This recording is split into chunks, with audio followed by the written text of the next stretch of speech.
그럼 과연 아들러 이론은 무엇이고 아들러 놀이치료는 무엇이냐? 그것을 설명해 드리기 위해서 테리 코트먼의 책 아들러 놀이치료 책, 이 책을 참고하시면 좋을 것 같습니다. 네.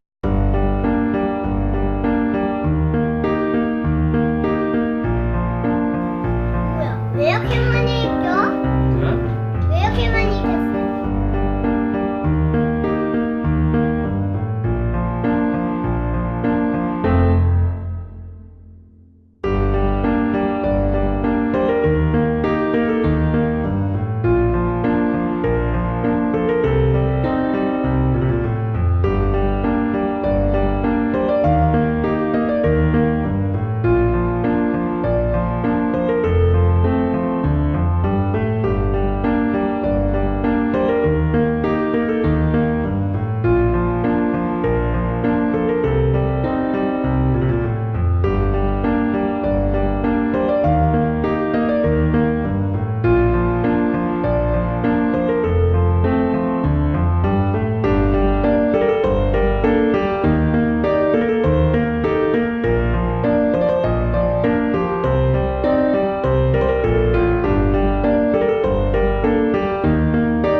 네, 안녕하세요. 쌍둥이 파파입니다. 오늘은 아들러 심리학에 대해서 설명해 드리도록 하겠습니다. 네, 오늘 설명해 드린 목차를 살펴보면 놀이치료란 무엇인가에 대해서, 그다음 아들러 이론과 놀이치료, 아동에게 무엇이 문제인가, 부모와 교사와의 상담, 아동과 평등한 관계 형성하기, 격려와 제한, 생활 양식 탐색하기, 생활 양식 개념화, 아동의 통찰을 얻도록 돕기, 재정향, 재교육하기 연구를 계속한다면 이 순서로 설명을 해드리도록 하겠습니다. 놀이치료란 무엇이고 왜 중요한가? 놀이치료라는 것은 어떤 그냥 아이하고 놀이하는 것뿐만 아니라 어떤 심리학적 연구를 통한 근거를 가지고 실시하는 겁니다. 또한 놀이치료를 위한 환경을 세팅하는 것부터 시작이 되는데요. 그렇기 때문에 놀이치료실에서는 놀잇감들이 그냥 있는 것이 아니라 치료적 목적에 의해서 적절히 배치되어 있는 모습을 볼 수가 있습니다. 놀이치료는 그 형태가 무엇이든 놀이 자체가 치료이다라고 얘기를 하고 있는데요. 놀이치료에 적합한 내담자 유형이 있습니다. 여기서 말하는 이제 아들러 놀이치료에서는 이 적합한 유형들이 있는데요. 내담자 유형들이. 그 유형들은 뭐냐면 발달 과정상에 자연스럽게 나타날 수 있는 문제들을 가지고 있는 아동들에게 적합한 유형을 가지고 있다. 그리고 자기 자신이 어떤 그 자신에 대한 것들을 인식할 수 있는 능력들이 가지고 있는 내담자 유형들에게 적절하다. 그렇기 때문에 발달 재활이라든가 발달상의 문제, 지적장애 문제 있는 경우들은 이 아들러 놀이 치료 대상으로는 적합하지 않다라고 이야기를 하고 있습니다. 그리고 이제 다양한 인구 집단과의 작업을 통해서 이 아들러 놀이치료의 적합성을 검증을 계속하고 있고요. 이 아들러 놀이치료는 다른 놀이치료하고의 접근법들을 계속 진행을 하고 있습니다. 그럼 과연 아들러 이론은 무엇이고 아들러 놀이치료는 무엇이냐? 그것을 설명해 드리기 위해서 테리 코트먼의 책 아들러 놀이치료 책, 이 책을 참고하시면 좋을 것 같습니다. 네. 일단 아들러 이론에 대해서 조금 이야기를 해볼게요. 일단 아들러는 다음과 같이 봤습니다. 사람이라는 것은 사회적 관계 속에서 존재한다라고 보는 관점을 가지고 있고요. 어떤 목표 지향성을 가지고 있다라고 이야기합니다. 그리고 창조적인 존재이면서도 주관적인 존재이다라고 인간을 바라보고 있습니다. 그렇기 때문에 아들러에서의 치료 목표는 사회적 관심의 증가로 열등감을 감소시키고 좌절감을 극복하는 것입니다. 그래서 삶의 목표와 자신, 타인과 세상으로서 나아가는, 그래서 용기를 갖고 성장할 수 있는, 전진할 수 있는 것이 이제 아들러의 치료 목표라고 보시면 될 것 같아요. 이제 아들러 놀이 치료에서는 다음과 같은 4단계 단계를 진행을 하는데요. 아들러 치료, 아들러 심리학, 아들러 상담에서도 같이 4단계 형성을 4단계로 나아갑니다. 첫 번째는 관계 형성하기입니다. 이제 라포, 상담자와의 치료적 관계를 형성하는 거죠. 그 다음에 내담자가 가지고 있는 생활 양식을 살펴보게 됩니다. 요 살펴보는 것은 치료자가, 상담자가 살펴보는 것이죠. 그리고 나서 이 상담자가 알게 된 내담자의 생활 양식을 내담자가 알 수 있도록 통찰의 기회를 제공합니다. 그런 다음에 재정향, 재교육을 통해서 내담자가 이제 새롭게 변화된 삶을 살 수 있도록 하는 것이 이제 아들러 상담에서의 접근 방법입니다. 그래서 이제 이 상담자의 역할은 각 단계에 따라서 역할이 달라지는데요. 처음에 관계 형성 단계에서는 비지시적인 역할을 하게 됩니다. 그래서 내담자의 행동들을 뭐든지 수용하는 형식으로 상담자 역할을 가지게 되고요. 두 번째 단계인 생활 양식을 살펴보는 것에서는 이제 지시적인 방식으로 변환됩니다. 그래서 질문을 적극적으로 사용하게 됩니다. 질문을 통해서 내담자가 가지고 있는 생활 양식들을 확인하는 과정들이 거치게 되고요. 그 다음에 이제 이 생활 양식을 내담자가 통찰할 수 있도록 돕는 역할에서는 뭐야? 왜 뷰가 중지됐냐? 네. 그래서 이제 아들러 상담에서는 이 상담자의 역할이 단계별로 달라지는데요. 첫 번째 관계 형성 단계에서는 비지시적인 상담자의 역할을 하게 됩니다. 그래서 상담자가 주도하기보다는 내담자가 주도하에서 비시죠. 어떤 것을 제안하기보다는 내담자가 스스로 뭔가를 하기 하는 방식으로 이제 비지시적인 방식으로 상담자 역할을 하게 되면서 내담자의 관계, 라포를 형성하게 됩니다. 이제 두 번째 단계 생활 양식 살펴보기 단계에서는 지시적인 방식으로 상담자가 내담자의 생활 양식들을 탐구하게 됩니다. 그래서 질문들을 사용하게 됩니다.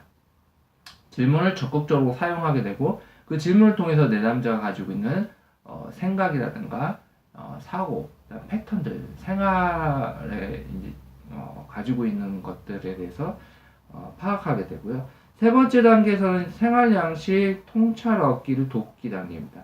이것은 이제 내담자가 통찰을 얻게끔 도움 단계에서는 파트너 관계를 유지합니다. 이제 이 파트너라는 건 비지적인 단계인데요. 이 파트너 관계에서 대등한 관계에서 내담자가 스스로 자신의 생활 양식들을 통찰할 수 있게끔 도와주는 방식을 사용하게 되고요. 그래서 이제 상담자가 은유적인 방식이라든가 직접적인 방식보다는 간접적인 방식으로 이제 생활 양식을 터득할 수 있게끔 이제 하게 되죠. 그 다음에 이제 재정향, 재교육 단계에 접어들게 되면 이제 교사의 역할, 역할이 됩니다. 적극적으로 교사의 역할이 됩니다. 그래서 이제 교사의 역할에서 내담자가 가지고 있는 어떤 앞으로의 변화, 앞으로 삶에 대한 것들을 교육하는 형식으로 이제 상담자 역할이 변화하게 됩니다. 하지만 이제 아들러 놀이치료에서는 이 문화적 이해를 많이 강조하게 됩니다. 개인은 사회적 경험과 문화적 이해 없이는 이해할 수 없다라고 이야기하고 있는데요. 한국 사람은 한국이 가지고 있는 문화를 이해하지 못하면 그 사람을 이해하는데 한계점이 있습니다. 미국 사람들도 그 미국이 가지고 있는 문화를 이해하지 못하면 그 미국 사람 이해하는데 한계가 있죠.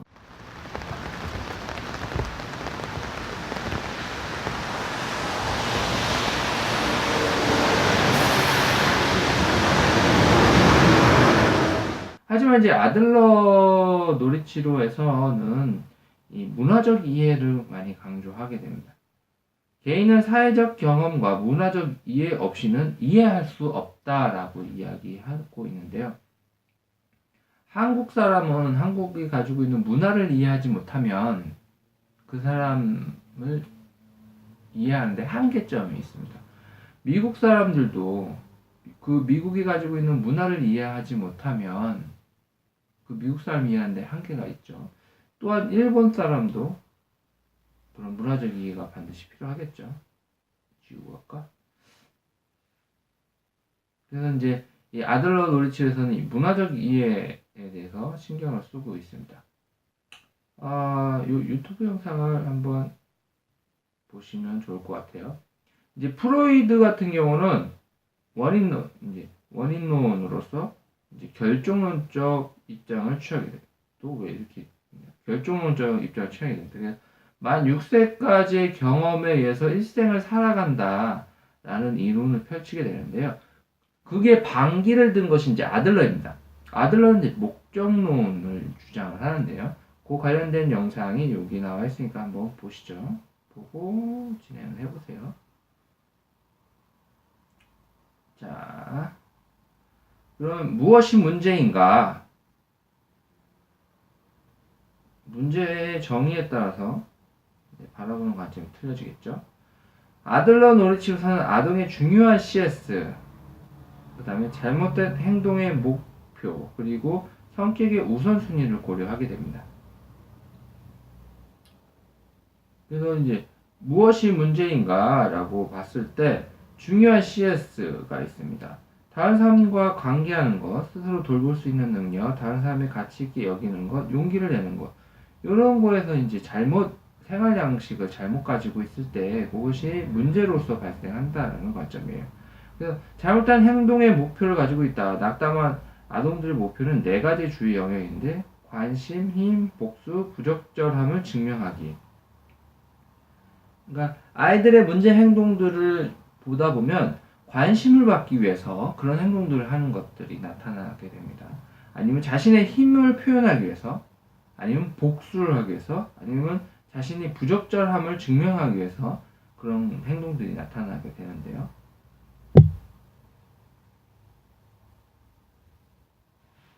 예, 여차, 여차, 네. 그 다음에 성격의 우선순위 부분을 보면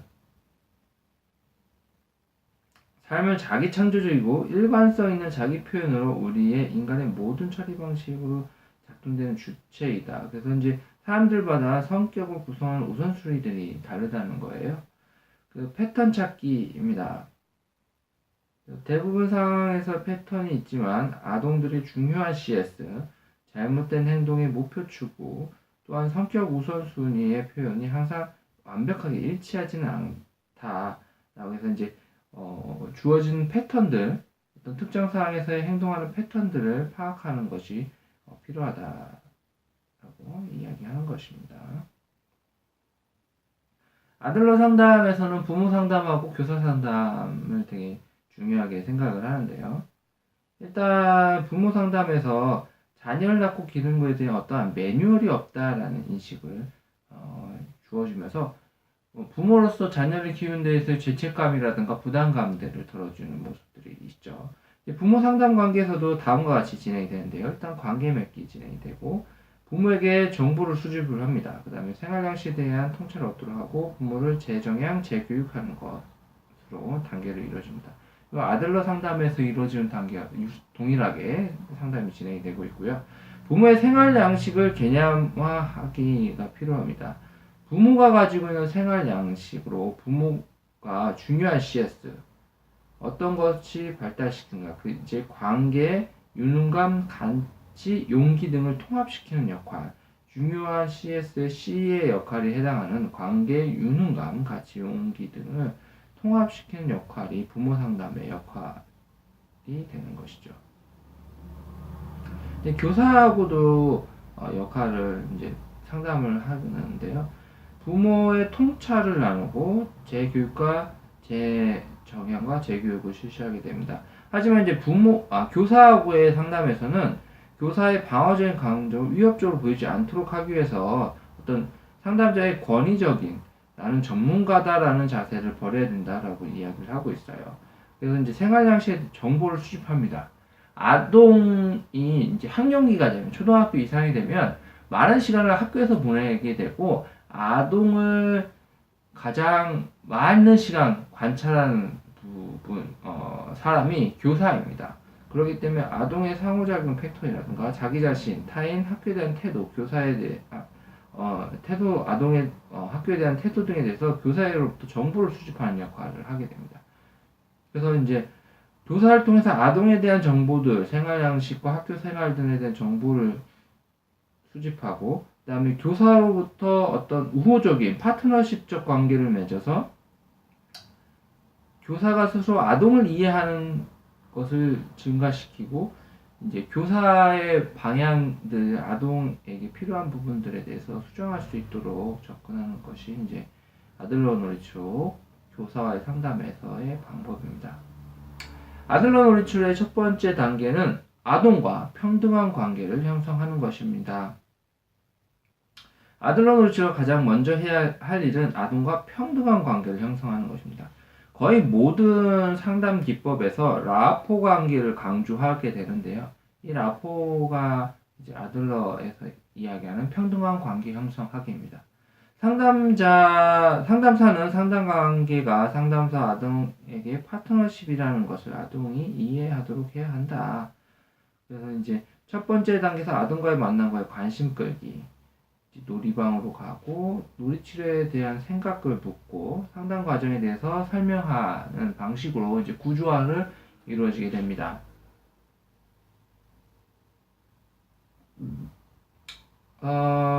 예를 들자면 아들러 기법에서 사용되고 있는 이제 속삭이는 목소리 기법이 있는데요. 이것이 이제 아이들한테 질문할 때 사용하는 기법입니다. 이제 브라이언이 아기 보고 그러니까 겁먹은 것 같은데 뭐 와서 안전하게 하는 것 같구나. 우리 다치지 못할 거예요. 너 아직 안쪽으로 보호하는 건 너희는 중요하구나. 이제 난 뭘 할까. 그래서 이제 아동이 치료자의 역할들을 어떤 부여할 때 첫 번째 단계에서 이 라포 관계를 형성을 할 때 아동과 평등한 관계를 형성하는 게 첫 번째 목표이잖아요. 그때 이제 아동에게 권한을 많이 부여하는 모습을 연출하면서 치료자 환경을 세팅하면서 치료자가 아동에게 치료자의 역할들을 물어보면서 사용되는 기법이죠. 속삭이는 목소리 기법으로서 이렇게 사용하게 되면 아동이 뭔가를 하고 있다가 치료자의 음성의 변화에 아동이 집중하는 모습을 볼 수가 있고요. 그러면서 아동에게 그렇게 어떻게 보면 긴장되는 순간이 될 수 있는데 오히려 아동의 치료자의 원하는 모습을 물어봤을 때 브라이언 것처럼 방에 돌면서 저것을 쫓아내고 저것을 잡고 막 이렇게 막 시키죠. 그래서 이제 치료자가 뭐라고 말할까 이렇게 해서 이제 물어보면서 아동의 권한들을 그러니까 어떻게 보면 관계라는 부분에 치료실에 왔을 때 아동과 놀이치료사의 관계는 되게 놀이치료사는 더 높은 존재고 아동은 되게 낮은 존재로 되어 있잖아요. 그것은 이제 아동의 권한들을 막 부여하면서 이제 평등한 관계를 유지하면서 사용되는 속삭이는 목소리 기법입니다. 이제 이런 걸 통해서 아들로 놀이치료에서는 사용을 하고 있고요. 그다음에 이제 이슈가 되는 것이 이제 방정리입니다.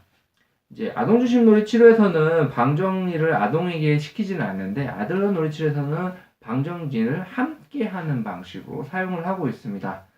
그래서 이제 같이 청소하기 5분 남았네 해서 5분 사이에 청소하기 놔두고요. 이제 같이 정리할 시간. 너는 뭘 정리할래? 너는 뭐 정리할래? 나는 뭘 정리할까? 너는 뭐 정리할래? 이렇게 질문을 통해서 공평하게 정리를 하게 하는 모습이 있고, 이때 이제 아동이 정리하는 게 힘들면 아동은 아주 조금 정리하고 놀이 심리 상담사는 아주 많이 다 정리하는 거죠. 이제 아동은 하나 정리하고 나머지는 놀이치료 정리하고 뭐 이런 식으로 같이 이제 정리하면서 아동이 놀이가 끝나면 정리하는 어떤 생활 양식의 습관들을 가리키는 모습이 아들러 놀이치료에서는 있습니다. 하지만 이것을 거부할 때 이 예외적인 사항들, 이제 같이 놀이방을 정리하거나 내가 치운 걸 거부한 물건을 다음 회계에서 갖춰놓지 못하는 것 중 둘 중 선택할 수 있어. 이렇게 해서 방정리하는 모습들을 이제 유도하게끔 하는 모습들이 보여지고요. 여기서 중요한 거는 내가 치우기 거부한 물건이 한 개에 주어집니다. 뭐 예를 들어서 저기 있는 자동차, 흰색 자동차 한 개를 정리를 거부를 했다. 그럼 그걸 그냥 허용하는 거예요. 대신에 다음 회기 때 요 장난감은 못 갖고 논다. 나머지는 다 갖고 놀 수 있고 요 한 개는 못 갖고 논다 해서 이제 아주 이제 조금 아이가 수용할 수 있는 제한들을 주게 되죠. 이때 이제 놀이치료사가 요걸 잘 기록을 해놔야 되겠죠. 기록을 해놔서 다음 회기 때는 요거를 사용하지 못하게 이거는 다음 시간에 같이 놀지 못하도록 선생님과 약속한 거야 라고 해서 제안을 하면서 이제 같이 놀이 시간이 끝나면 같이 정리를 해야 되는구나 라는 걸 아동이 인식할 수 있게끔 해주는 방법입니다. 하지만 아들러 놀이 치료에서도 이 정리하는 게 절대적인 규칙은 아닙니다. 뭐 예를 들어서 이제 강박적인 성향이 있거나 경직되어 있는 경우는 오히려 아동들과 더 자유롭게 행동할 수 있는 게 더 필요하다고 판단되는 경우에는 정리를 시키지 않고 있다는 점 생각을 해보셔야 되고요. 격려하기, 못하겠네요. 그냥 격려하기입니다. 그래서 이제 같이 읽어볼까요? 혼자서 그걸 알아냈구나. 와, 해냈구나. 스스로 정말 자랑스러워하는 것 같네. 어떻게 하는지 내가 결정할 수 있어. 그 권총집 장그는 법을 배웠구나. 줄이 똑바르지 않아서 실망한 것처럼 보이네. 와, 스스로 할 수 없는 것이라고 생각했지만 그래도 시도해 보았구나. 그 채를 모래에 채우려고 노력하는구나. 열심히 하고 있네. 내가 원하는 데 되지 않을 때도 있고 그래도 괜찮아. 이런 식으로 이제 아이들을 격려하게 됩니다. 뭐 이런 것도 같이 이런 식이죠. 뭐 하나만 읽어볼까요? 어떻게 방법을 찾아내는지 알고 있구나. 와, 그림책을 칠했네. 재미있는 것 같다. 그걸 나한테 쏘거나 거울을 보면서 너 자신을 쏘는 걸 재미있어 하는구나. 이런 식으로 이제 격려를 하게 됩니다. 이제 완벽하지 않아도 된다. 라고 이제 아동들에게 알려주는 멘트들 보면 공던지기 놀이할 때 내가 너무 세게 던졌어. 정말 미안해. 이 상황 같은 경우는 이제 놀이치료사가 공놀이 하면서 세게 던져서 아동이 뭐 맞았거나 너무 받기 힘들어했거나 했을 때 이렇게 말을 하는 거고요. X를 거기에 놓고 게임에서 져서 화가 난 것 같네. 물감을 쏘아서 나쁜 일이 일어날까봐 겁을 먹은 것 같네. 놀이방에서는 사고가 일어날 때도 있어. 지금처럼 물감을 쏠 때 일어날 수도 있는 가장 나쁜 일은 뭘까? 라고 해서 이제 이렇게 아동의 생활 양식을 이제 괜찮다고 하면서 탐구하는 모습 질문들을 사용하는 것을 또 볼 수가 있죠. 제안하기입니다. 제안하기 할 때는 이제 놀이실의 규칙은 뭐뭐이야. 노식이 좋나. 뭐뭐 하는 것은 노식이 원하는 것은 한계를 말하는 방식과 감정을 반영해 줍니다. 지금 나한테 화가 많이 난 것 같구나. 그 선반을 타고 올라가면 재미있을 거라고 생각하는구나. 되게 실망한 것 같네. 모래는 모래상자 안에 있어야 해. 이렇게 해서 한계를 말하고 아이의 감정을 반영해주는 형식으로 제안을 하게 됩니다. 다음 상위 의사소통과 해결책 만들기가 있는데요. 내가 너를 통제할 수 없다는 것을 나에게 알려주려고 하는구나. 이제 이렇게 반응하는 겁니다. 내가 하겠다고 하는 것을 지키는지 궁금해서 나를 시험해 보는구나. 내가 약속을 지키는지 잘 모르겠어서 나를 믿어도 되는지 보기 위해서 다트총을 쏘는구나. 모래에 물을 더 붓는 것은 놀이실 규칙에 어긋난다는 내 말을 들었는지 모르겠네. 해결책 만들기입니다. 망치로 거울을 치면 안 돼. 그리고 망치로 쳐도 괜찮은 다른 것은 내가 생각해낼 수 있을 거야. 다트총으로 나를 쏘는 건 놀이실 규칙에 어긋나. 그리고 놀이실에서 쏘아도 되는 다른 것들을 아마 생각해낼 수 있을 거야. 아기 인형은 놀이실에 놔둬야 해. 그리고 집으로 가져도 되도록 만들 수 있는 것을 다른 것을 생각해낼 수 있을 거야. 뭐 이런 식으로 멘트를 하게 되는 거죠. 그래서 이제 이런 예시문들은 이 책을 통해서 다양하게 있습니다. 이제 아이와의 놀이 치료의 시작은 아동과의 평등한 관계에서이고요. 격려와 제안을 통해서 이 아동은 누구고 어떤 방식의 생활 양식을 가지고 있는가 라는 것을 접근하는 방식이 이제 아들러 놀이 치료고요. 그것을 통해서 재정향과 재교육을 하는 것이 이제 아들러 놀이 치료 기법의 핵심이라고 보시면 됩니다. 요거는 한번 쭉 같이 읽어보도록 요 책에 나와 있는 멘트들을 기회가 되실 때 보도록 하시면 좋을 것 같아요. 왜냐면 이걸 다 공개하면은 제가 저작권이 어떻게 될지 몰라서 저도 걱정입니다.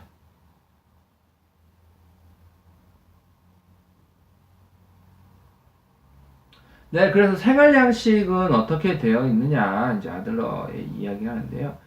일단은 가족의 분위기입니다. 민주적인 분위기인지 통제적이고 권위적인 부모인지 이 가족의 분위기에 따라서 아동이 가지고 있는 생활 양식은 당연히 틀려지겠죠.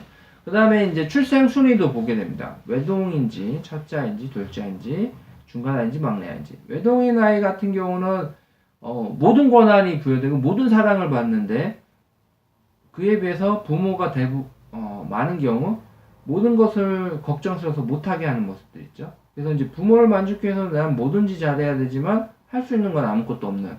그래서 부모한테 많이 의존되어 있는 형식으로 되어 있고요. 첫째 아이 같은 경우는 이제 뭐든지 내가 첫째고 뭔가 해야 된다는 그런 부담감들을 많이 갖고 있죠. 둘째 아이 같은 경우는 뭐 좀 부담감이 좀 덜하고 있는 부분도 있고요. 중간 아이 같은 경우 이제 위에서 치이고 밑에서 치이고 뭐 그래서 이제 중재자 역할을 많이 하는 경우가 있습니다. 이제 막내 아이 같은 경우는 뭐든지 다 들어주니까 버릇이 좀 없는 모습들. 그래서 뭐든지 내 뜻대로 하겠다라는 그런 모습들이 좀 있을 수 있습니다. 그리고 이제 부모 상담을 통해서 아이 놀이 형태를 통해서 가족 분위기를 수집을 하는 겁니다. 아동과 부모를 관찰하고 질문해서 표현하고 예술 모래상자라든가 동작들도 활용해서 부모 가족의 분위기를 수집을 해서 아이의 생활 양식들을 파악하게 되는 거죠. 중요한 CS 부분이 뭐가 있냐면 이제 4가지 영역 부분이 있는데요. 용기와 유능감, 관계, 가치입니다. 너는 어떠한 상의 용기를 가지고 있는지, 내가 잘할 수 있는 건 무엇인지, 다른 사람과의 관계를 어떻게 맺는지, 가치, 내 친구, 가족, 지역사 일을 위해서 도움을 줄 수 있는 것은 무엇인지, 그래서 이제 중요한 CS를 어떻게 아이가 구성되어 있는지도 파악을 하게 되죠.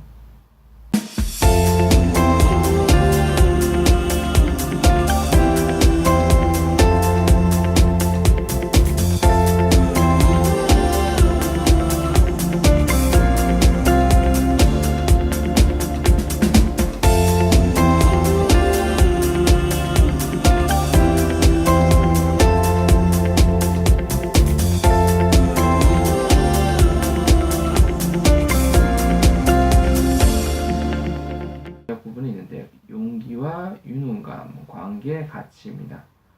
너는 어떠한 삶의 용기를 가지고 있는지, 내가 잘할 수 있는 건 무엇인지, 다른 사람과의 관계를 어떻게 맺는지, 가치, 내 친구, 가족, 지역사 일을 위해서 도움을 줄 수 있는 것은 무엇인지, 그래서 이제 중요한 CS를 어떻게 아이가 구성되어 있는지도 파악을 하게 되죠.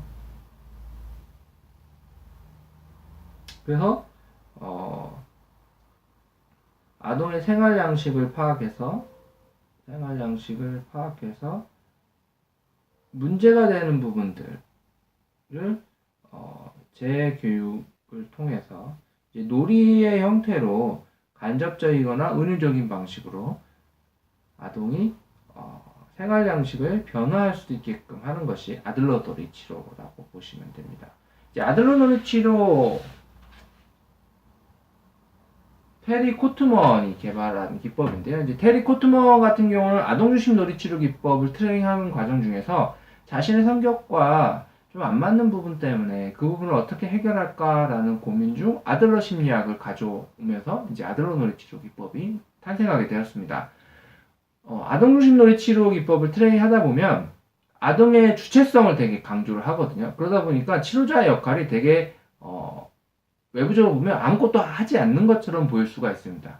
아동한테 모든 권한을 부여하다 보니까 그래서 이제 치료자가 주도적으로 뭔가를 하고 지도자가 계획하고 뭔가 프로그램 짜고 막 주도성을 좋아하는 성향의 치료자들은 그런 부분이 힘들어 할 수 있어요.